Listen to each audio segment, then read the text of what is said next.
Hey, babe, get in here. New Bitcoin FUD just dropped. All right, this is like my birthday and Christmas all wrapped into one. There's a senator from Australia. I love this guy. And he's pulling out some of the oldies but goodies. And he's also dropping brand new pieces of FUD that are they're just so good. They're so juicy. So somebody, mainstream media wrote a headline that said, everyone is gobsmacked, world gobsmacked by the Bitcoin price going up after a few torrid months. We all thought Bitcoin was dead. As usual, they all think it's dead. They're just not paying any attention for a couple of months while it hits new all-time highs.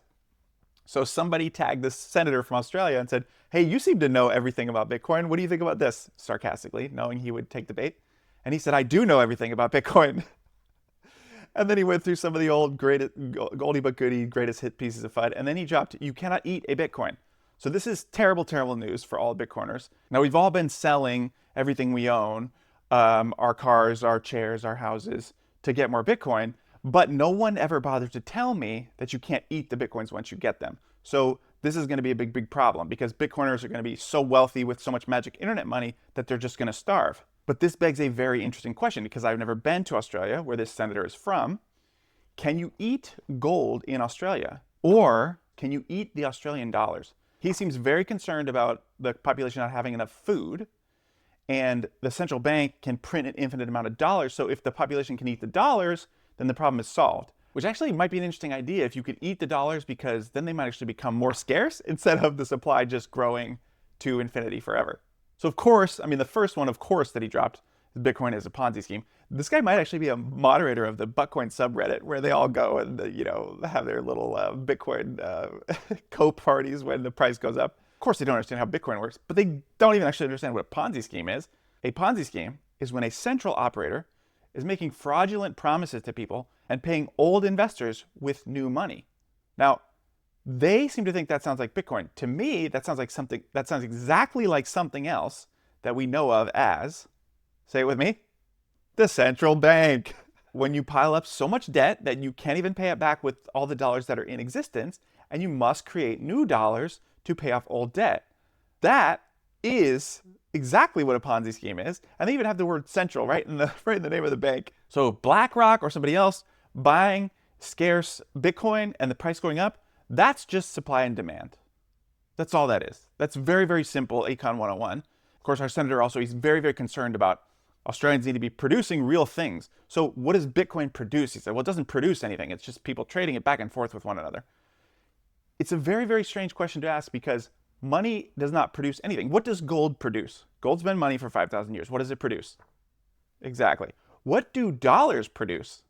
Exactly. So we all know you can use dollars. When you have money, you have gold or dollars, you can use them to produce or do other things, but they themselves don't produce anything. So by that logic, you would not want to acquire any more gold. You would not want to acquire any more dollars because they don't produce anything. Bitcoin is money. Bitcoin itself does not produce anything. It's not designed to produce anything. Money measures value, stores value across time, and facilitates exchange. That sounds to me exactly like what Bitcoin is very, very good at doing. And the other thing that Bitcoin produces is a little bit of certainty in a very uncertain world, because I know exactly how many Bitcoins there are going to be forever, and I know how many are going to be issued every day, and I know that the supply of Bitcoin that I hold is a perfectly fixed amount of the total overall supply, and that's true forever. But I have no idea how many dollars there are in existence. We have estimates, but we don't really know. I have no idea how many dollars they're going to create tomorrow or over the next year, over the next 5 or 10 years. I have no idea what the interest rate's going to be if I want to try to protect my dollars by buying bonds. I don't know what the interest rate's going to be and whether they're going to change it and tank the value of my bonds. And I don't know what things are going to cost because I don't know what how much the supply of the dollars is going to change. There's a lot of uncertainty there. But with Bitcoin, I can be very, very confident the total supply is not going to change. And I also have a very high degree of certainty that more and more people will start to understand the difference between those two problems, and more people will desire Bitcoin. And therefore, its fiat-denominated exchange rate will continue to go up, and my purchasing power of my Bitcoin will also continue to go up. So ironically, considering most people think it's so volatile and so scary, Bitcoin actually produces certainty. Aside from you can't eat a Bitcoin, my favorite part of his little tweet storm is securing credit against hard assets is what we need. He's so close. Of course, he adds that produce goods and services, which gold is, he wouldn't want to secure more gold for Australians because it doesn't produce goods and services. Give me a break. He's so close. We need to secure credit against hard assets. So Bitcoin is the hardest asset on earth, and you can secure plenty of credit against it, which look at, say, MicroStrategy, who people are stumbling all over themselves to give MicroStrategy billions and billions of dollars at 0% interest so that MicroStrategy can secure credit against the hard asset that is Bitcoin. But this guy refuses. Oh, securing credit against hard assets is what we need. The hardest money in the world, can't touch that because you can't eat it. And of course, we need real engineers, not financial engineers. Well, financial engineering, ironically, is not a function of Bitcoin. It's a function of this strange fiat system we have where you can create infinite dollars out of thin air.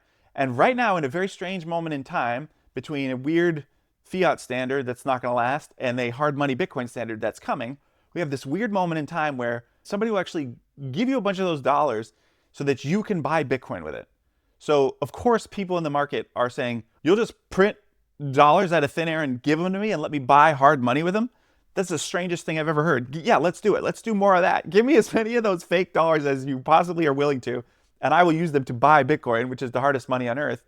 And for some reason, you're willing to do that trade. Okay, so that's the financial engineering we have going on. That's why people are doing that more and more and more, because if you could get fake dollars for zero interest or very low interest and use them to buy hard money that's going to go up in value forever, why wouldn't you do that? And so when this senator says Bitcoin is not the solution to our problems because we need hard assets and we need to produce real goods and services and we need real engineers, since the guy is so concerned about feeding Australians and they can't eat their Bitcoin, but I guess they can eat their dollars, you have a great response here that says a nation that can't feed itself is not because it doesn't have enough food. It's a nation that's probably run by corrupt politicians who are feeding themselves using the printing press on the backs of their citizens. And ironically, Bitcoin actually is a solution to that problem because it's the only way we've ever had to take the infinite money printer out of the hands of the greedy politicians who will not stop pressing the big red button to enrich themselves and to debase the currency and to harm and devalue the time and energy and effort and stored value of money of all the citizens of their country. So that's what we say when we mean Bitcoin fixes that problem. But of course, if you're a senator and you're as close and cozied up to the big red button money of the money printer as you possibly can be, you're going to stick your head in the sand for as long as humanly possible. You're never going to acknowledge that that potentially is a solution because to you, the infinite money printer is needed. So there you have it. Let me know the answer. Can you eat gold and silver and dollars down in Australia? And if you can't, might be worth it to get some Bitcoin just in case it catches on. If you enjoyed this takedown of this senator who doesn't understand money, I've got a lot of takedowns on my channel, but the most recent one, the dumbest take I've seen this year about Bitcoin, is the Financial Times reporter who compared Bitcoin to her teeth and said her teeth are scarce, but they're not valuable, therefore Bitcoin's worthless. You can watch that right here. That's a fun one. Click like, subscribe to the channel, and as always, the most important thing, you never forget, Bitcoin is inevitable.